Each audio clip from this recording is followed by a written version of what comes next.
احساس شفاعت رسول اکرم در روز قیامت. فينظر النبي رسول اکرم فيقول می‌بیند إن من و حیران أمتي می‌شود.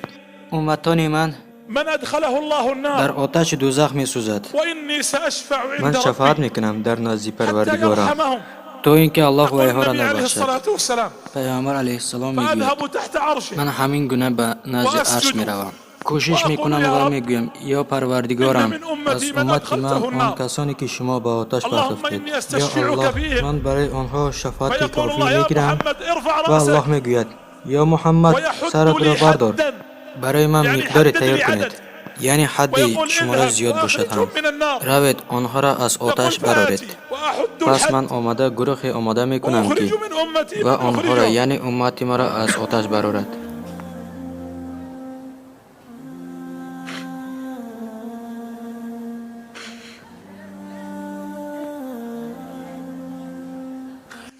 ثم يقول پس أدخلهم الله الجنة میگوید آنها را به داخل ويبقى جنت بکن. عدد بعضی خوش در آتش فأشفع میماند. مرة ثانية پس من باز دویم بار شفاعت میکنم.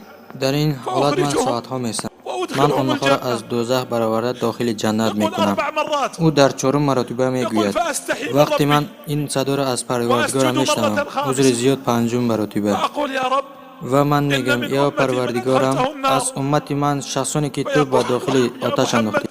پس الله ارفع میگوید رأسك او محمد سرات را واذهب بردار وأخرج روید كل و من برارید كان في کسانی که در قلبه قلبشان کلمه لا إله إلا نیست الله. خدای غیر از الله. يقول فآتي پس وأخرج او منهم. میرود میگیرد و داخل أذهب جنت المرة میکند. السادسة. بعدا من ششم باره میآیم فيقول الله يا و محمد الله میگوید اذهب او وأخرج محمد كل من كان في قلبه برارید شخصانی که در مثقال قلبشان ذرة. مثل ذره يقول گندم فأذهب. که ایمان دارد. حتى يقول الله يا محمد تو اینکه اذهب الله وأخرج نگوید او محمد كل من كان از في همه قلبه آنها کسانی مثقال که ترک حبة ایمان نکرده باشد من در ایمان. قلبشان قیمتی يقول ایمان فأخرج باشد و او ما شاء میگوید الله من خوش أمتي بخوالد ای امت حتى محمد يدخلون الجنة. همه شما داخل جنت میشوید.